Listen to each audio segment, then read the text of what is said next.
डाकोर में हमेशा हमेशा के लिए रह गई। प्रभु स्वयं ही उसकी बैलगाड़ी में बैठकर डाकोर पधारे। हालत देख रहे हो मेरी, टीकी भी निकल गई।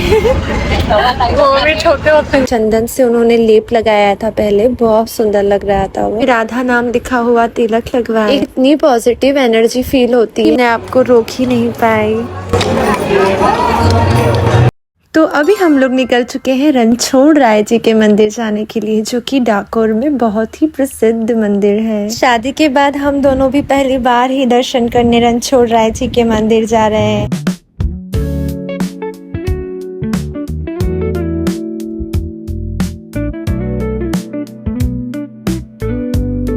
एक तो मुझे ऐसा है कि कार में बैठते से ही मुझे नींद की झपकियां आनी शुरू हो जाती है। मुझे समझ में नहीं आता है कि हस्बैंड लोग इतना शाय फील क्यों करते हैं जब कभी भी कोई फैमिली मेंबर अराउंड होता है। तो हालत देख रहे हो मेरी, टीकी भी निकल गई।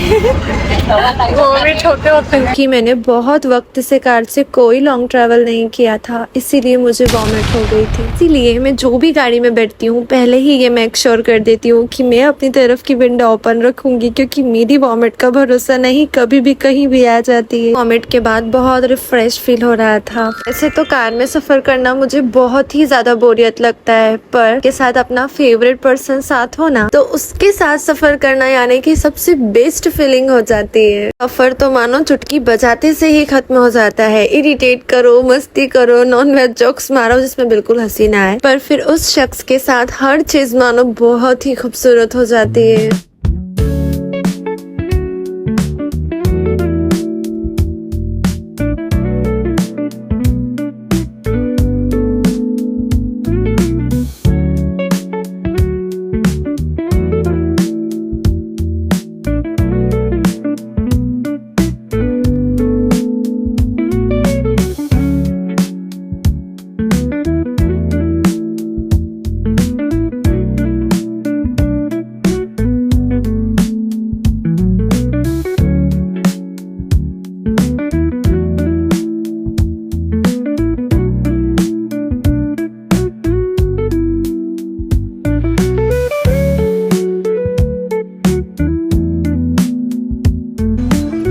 तो फाइनली हम लोग डाकोर रणछोड़ राय जी के मंदिर पहुंच ही गए। सिर्फ 300 मीटर की दूरी पर था। फिर हमने एक ऑटो ले ली थी और उसमें हम अरेंज हो गए थे।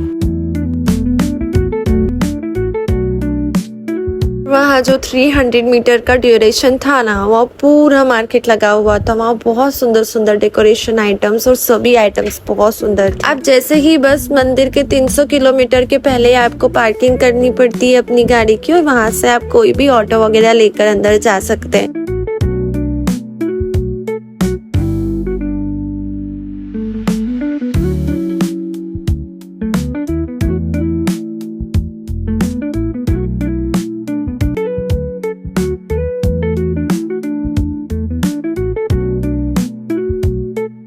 और फिर मंदिर प्रांगण में पहुंचते से ही यहाँ पर 2 लाइन सेपरेट हो जाती है, एक पुरुषों के लिए, एक महिलाओं के लिए। तो मैं महिला वाली लाइन में खड़ी थी।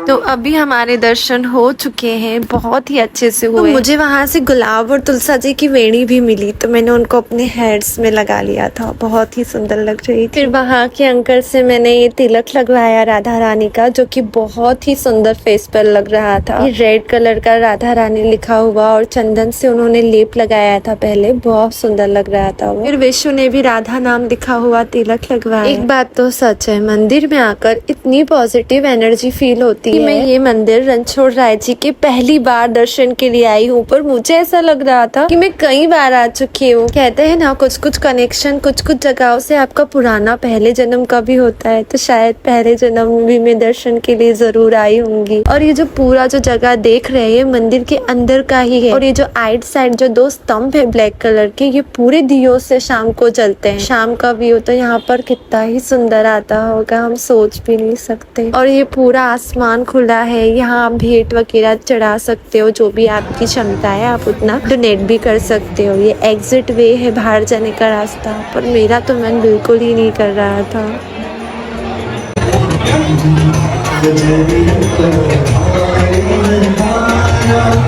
फिर मैंने कुछ आंटियों को गरबा खेलते देखा तो फिर मैं अपने आप को रोक ही नहीं पाई।